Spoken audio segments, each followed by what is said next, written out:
السلام عليكم ورحمة الله وبركاته. أكم وستني أكم جرت جراني أحيان دلقانا كم سنين جرا ada biyarra fagaanne jirra minaaloo nageenya jedhamtu naannoo hospitaalaa jirra akkatti bareedu isinii waraabatti jira ni wajjin tura nageelli arsii lixaa jirra shaashamanni bira darbinee isiniin jedha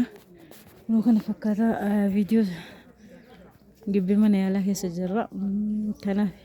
sodaataa jirra namoota dhibamaa isa bira deemne isin jechuun barbaadeeti kun kana fakkaata kun nageelli narsi baay'ee bareeddi baay'ee mijooftuudha ituudha isiniin jedha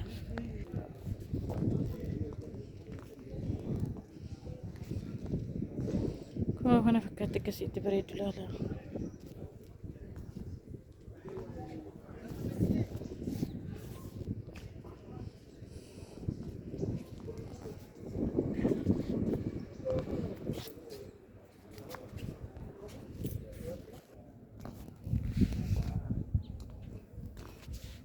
kunoo kana fakkaatti baay'ee qulqullina qabdi warreersi nageellee kunoo baay'ee dansaadha baay'ee mijaa'aadha bakka bashannanaaf keessa deemanii ilaalan isiniin jechuu barbaadetti fira bira deemne kanaaf iddoon kun natti tolee waraabutti jira isiniin jedha